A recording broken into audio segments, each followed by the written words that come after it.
Wala na mga idol. Pinirmahan na talaga yung national budget ng 2026 ni Bangag. Alam na.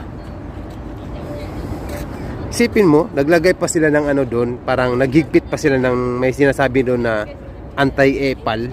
Maglalagay sila ng ano doon na parang maiwasan daw tong mga korupsyon. Maglalagay sila doon, maghihigpit sila sa pera.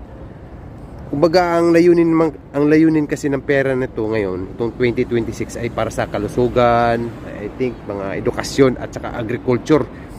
Hindi nabanggit yung flood control. Nahiya pa.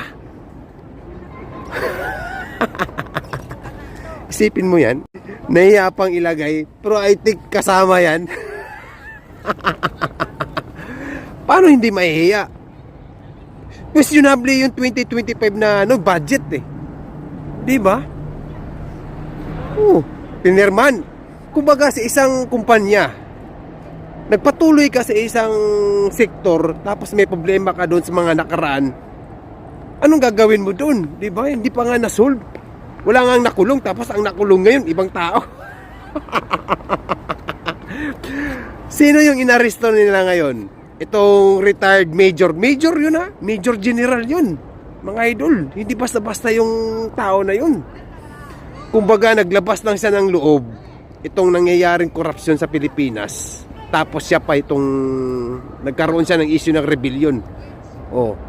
Buti may bail ban siya ngayon na 48,000. Isipin mo yun mga idol.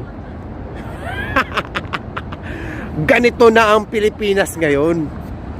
Wala nang hindi mo alam kung kakampi mo ba yung hindi siyempre karapatan mo yun, mag-voice out ka, di ba? Lalong-lalo na sila ay may dating nasa pamahalaan. Itong mga PNP at saka AFP. Kasi general yun eh. Ganitong nangyayari ngayon.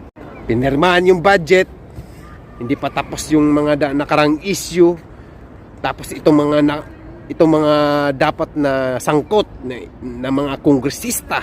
Kasi ang mga flood control yan, ang involved talaga dyan, itong mga congressman, bawat distrito nila. Yun. Ba't napunta ang general doon? Bakit sila ang hinuli? Pati itong mga subcon na kontraktor.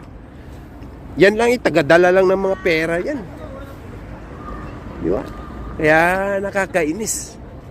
Ito yung problema ngayon, pinirmahan na. Hindi natin alam kung saan mapupunta yung pera natin ngayon. Buti kung pera nila, tapos balita-balita pa si Representative Tiangco, di ba? May balita ka sa kanya.